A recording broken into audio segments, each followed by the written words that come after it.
All right, let's welcome Rachel in a few minutes here, in a few seconds. There she is. Hey, Rachel, how's it going? Hey, Billy, how are you? I'm great. Thank you so much for being here. I hear so many good things about you, most recently from Louis on our team at Gorgeous. Yes, he's he's still bronze. In Yes, he's still bronze from his trip over here in Gran Canaria. I think the hangover is worn off, but the tan hopefully hasn't. Yeah, I can imagine. No, he looks great when he came back. He had a really nice tan. So Excellent. Thank you so much for being here. So everybody, welcome Rachel from Ecommerce Partnerships. Super excited to have her on here. Essentially, Rachel used to be an exec COO of one of the leading Shopify Plus agencies. And now what she does is she helps a bunch of agencies scale by acting as their fractional COO and teaching them how to acquire customers and do it profitably. And she also has a really amazing community, a really large community of partners, brands, agencies, tech partners, things like that, that she brings together to help everybody grow. And so final thing, fun fact from Rachel, which I did not know this, she represented her country in the Commonwealth for judo, won a bronze, congrats, that's awesome, and ended her judo career with a second Dan black belt. And apart from that, she's super chill, as you can all tell here today. Chill. So without further ado, Rachel's going to talk to you about the secret of scaling your e-commerce agency. So everybody that's at an agency right now, definitely give this one a listen, and I will hand it over to you.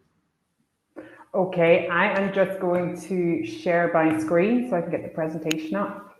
Are we good? Yes, I can see your screen. Okay, excellent. Okay, well, 15 minutes. I will keep this short and sweet. I think your introduction saying that I was chill, anybody who knows me will know that that's so I am here today to talk about agency success. A little bit, first things first, as Billy already mentioned, a huge thanks to Gorgeous for including me in this. I've watched a lot of the talks since yesterday and today, and it's been amazing. My good friend Bob from Gorgeous was speaking earlier, which was fantastic. He was actually over with us in Gran Canaria a couple of weeks ago as well, which was an amazing trip. I've worked with Gorgeous for the last, I want to say like 4 years, when I was in the agency world, when I was in the tech world, and now I'm on the other side of it. So it's amazing that we can continue to collaborate. I'm here to really talk about scaling e-commerce agencies. As Billy said, I am founder of Ecommerce Partnerships. I was previously COO of a leading Shopify Plus agency in London. And in my time there, one of the biggest contributions I made to that agency, in addition to structure and process and hiring the team, was the retainer process and putting a retainer model in place and scaling profitability, revenue and profitability, which is equally, if not more important. And when I did that, I then left and built my own business, which was to work with e-commerce agencies exclusively and help them scale and take what I had learned in my time running an agency and then bring that to other agencies. So I've done that with more than 60 agencies now as a fractional COO and consulted with almost 600, getting pretty close to that. And my main focus really is process and structure, retention, and building the right team out. And as Billy said, I work internationally. I am the leading person in the industry that does what I do. I'm the only person really who specializes only in e-commerce. And for me, one of the super important things about the community that I've built out is that this is all about partnerships, which is why my business is called Ecommerce Partnerships. The tech partner, the agency, and the merchant, if we're all working together and working smart, then we all win. On the back of COVID last year, I recently relocated. I'm Irish, but I moved to Gran Canaria, which is a Spanish island off the coast of West Africa. And COVID hit Europe much sooner, about a month before it hit the rest of the world. And some of my American agencies wanted to know how the European agencies were handling it. So I created a roundtable and brought those agencies together. And there was about 8 of us. And we're now just over a year and 3 months later, and there's nearly 400. So it's just an opportunity for agencies to get together and learn from each other. And also sometimes I think it's great to hear that somebody else is going through the same thing, so you're not the only one making those mistakes. Here's a little photo from Gran Canaria. We did an amazing workshops. Here's the fantastic Louis. He was quite the star of the show. We did an amazing workshop. There was 10 or 11 of us there in total. We did an amazing workshop discussing customer service and specifically the topic of customer retention. which is a huge, retention marketing is a huge topic in the agency for e-commerce agencies, and just really as a collective, learning how, as an agency, we can create services around tools like Gorgeous and the likes. So that was super fun. So I'll keep this fairly short and sweet. For me, the 3 steps to agency growth are process, retention, and delegation. Now, there's nothing in here that there's like trade secrets. There's maybe going to be some information that you might not be aware of, but really my job with a lot of the agencies I work with is to hammer home what it is that they really need to do to get the job done. I think as entrepreneurs, we get spread so thin and pulled in lots of different directions. And sometimes that means is at the expense of our own growth. We're in an agency that is, we're in an industry that is booming so much right now. So now is the time to be diligent and strategic and get shit done, because what will happen, you'll be a year down the line and not much further along. I work with some agencies that are 10 or 12 years old, and they're still at the same size and structure and same problems as they were 2, 3, 4 years ago, because they've been so busy in the day-to-day of their business that they actually haven't had time to be strategic. So we're going to start with process first. As somebody who's an operations person, for a lot of agency owners, you are all visionaries. You guys hate process, but it's a necessary evil, and it's absolutely mandatory in order to have a profitable agency that scales. So I'm going to start with the sales process. I'm actually running a boot camp right now for e-commerce agencies, and we've just gone through the 3 stages of sales: lead generation, pay discovery, and the actual getting the sale over the line. So I'm just going to quickly touch on that. The biggest mistake, the biggest pain point that I see with a lot of agencies is qualification. In the early days of running your agency, it's volume. You have to get clients in, and you need to pay the bills. That's ultimately what it comes down to.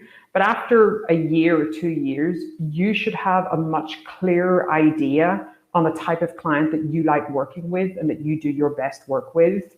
So once you get to that point, it's really time to define what the qualification for that client looks like. In some agencies, it may be merchants that are doing over $1 million a year or over $1 million a month. And other agencies, it might be clients that are working with a particular type of technology or a particular structure. Some of my agencies love working with startups, and some of my agencies love working with enterprise. I have one agency that specializes in working with sustainable brands, and it allows him to really double down on his niche and really be an expert and a thought leader in that specific vertical. So it's to really ask yourself, is this the right client for me? It is the right fit for my agency and my team.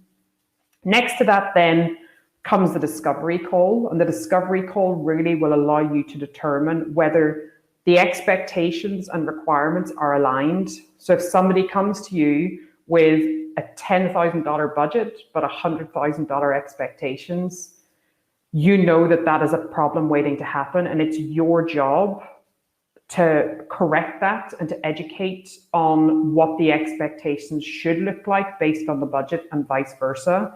At the end of the day, brands are coming to you because of your expertise, and it doesn't make sense for you to try and shoehorn a solution into their budget, knowing that you're going to have to ask for more money on the end of it and sour the relationship.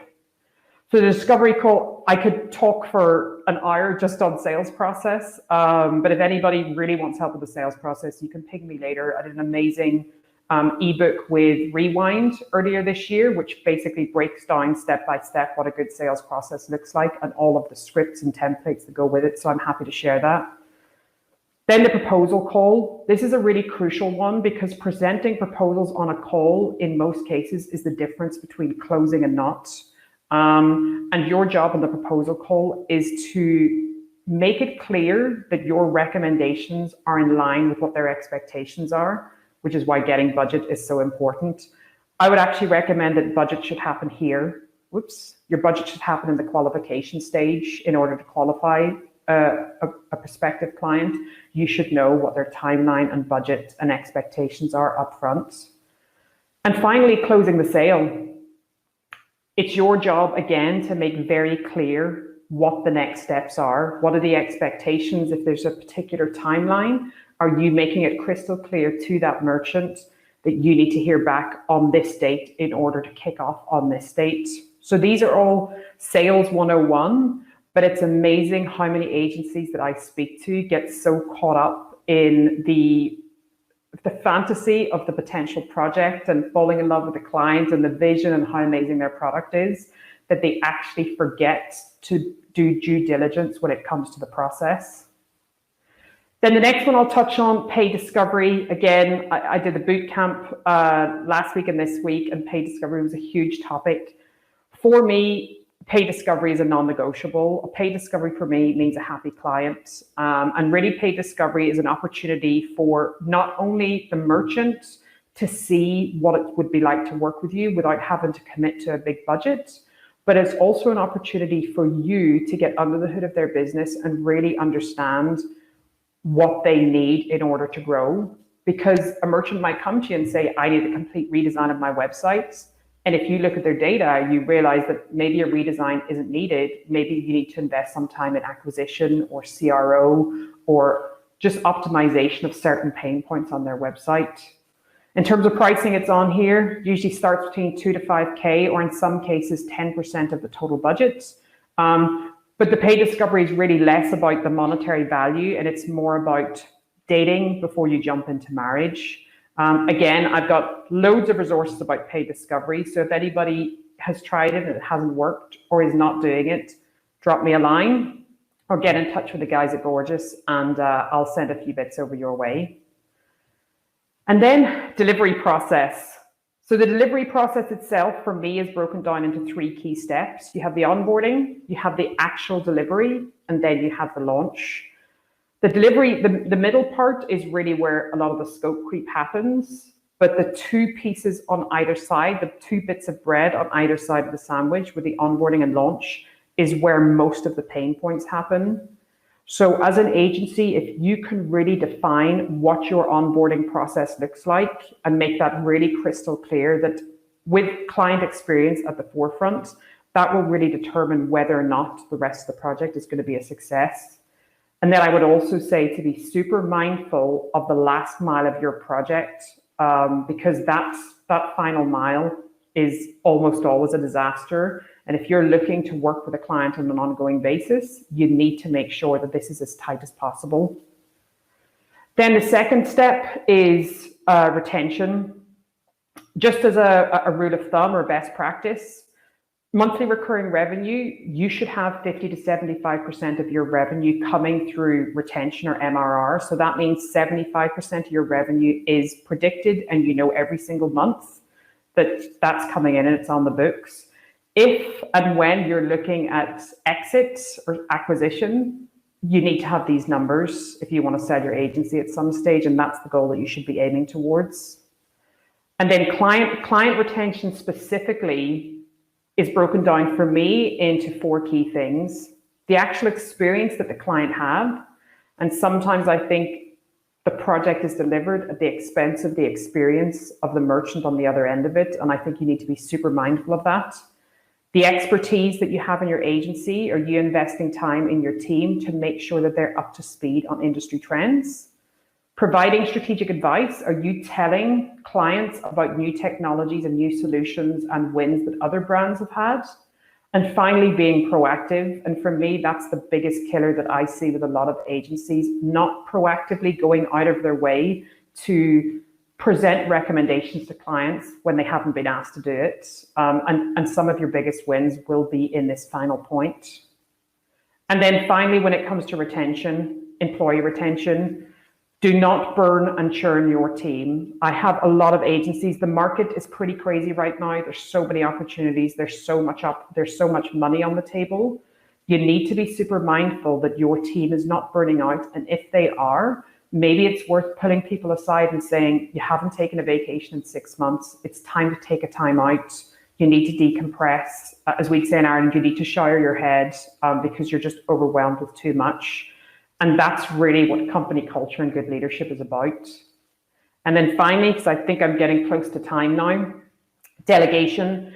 Delegation is something that a lot of my agency owners really, really struggle with. It's the classic adage of, it would be easier for me to do it myself than to pass it on to someone else. And this is pretty, I mean, I also am a hypocrite, but this is pretty indicative. A lot of agencies I work with, Monday through Friday, you're doing back-to-back meetings. Saturday and Sunday, you're just catching up on all your admin.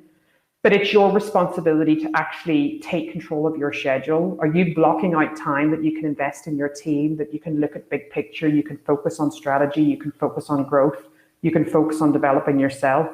At the end of the day, that's your decision to do that. And it's the classic working on the business versus in the business. A key part of that is your organization chart. And a lot of agencies I speak to don't have great clarity on their org chart and who's answering into who and what are the responsibilities and what are the career paths. So if you don't have that, I would strongly recommend that's something you sit down and work on.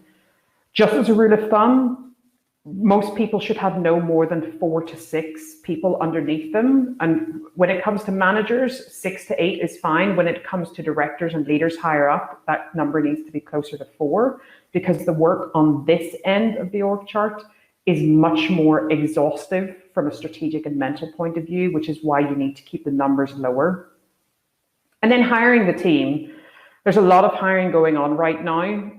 And there's this age-old debate: do you hire for experience or do you hire for talent? When you're a smaller agency, you've got smaller budgets and you're going to hire for potential and hire for talent. As soon as you have cash flow, which comes from retention of recurring revenue, you hire for experience, and that will be the difference between your agency scaling or not. And if you are going to hire either experience or talent, both of these should be a non-negotiable. Do they have the desire? Are they hungry to learn? And are they a good fit for your team? And then finally, coaching your team. I run a private mastermind for e-commerce agencies. And under that mastermind, I have groups for the sales team and the project managers and the senior leaders.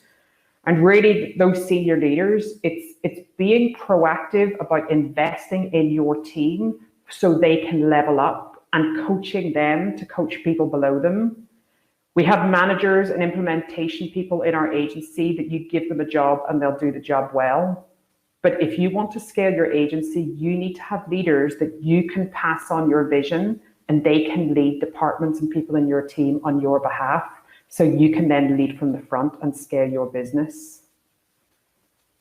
So I'm married to a West African, so this is one of my favorite sayings, and it says, if you want to go fast, go alone, but if you want to go far, go together.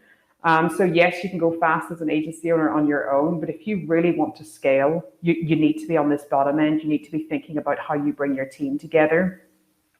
And that's it. That's 3 short tips for me: process, retention, and delegation. If there's anything in there that you're struggling with or you know that you need to fix, get in touch with the guys at Gorgeous and they'll connect you with me, or take my email address here. As I mentioned, I run a monthly roundtable, totally free. And it's an opportunity for agency owners to meet once a month and discuss some of their challenges and learn from each other. So you're more than welcome to join that as well. Just drop me a line and I'll send you the Eventbrite. Awesome. Thank you so much, Rachel. I feel like I ran over a wee bit. No, we're okay. I mean, we don't really have a ton of time for questions, but we did have 2 kind of just like generic questions. One was, how can we get a hold of you? I dropped your email since you left it there in the chat. So everybody make sure to copy and paste that and email Rachel if you have questions. And the other one was access to the slide deck. So I don't know if this is something that you're giving people, but maybe if they email you. Totally. Yeah. I mean, if they want to contact you to get the slide deck or contact me, either way, I'm easy. I'm chill about that, Ellie. That's where I am chill. I'm chill about that. I'm chill about my email and my slide decks. Okay, cool. Well, yeah, Rachel is willing to give her slide deck away. She's chill about it. Just email her. It's rachel@ecommercepartnerships.com. And with that being said, thanks again so much, Rachel. We're going to move on to the next speaker. Awesome. Thanks for having me, guys. Thank you. Bye.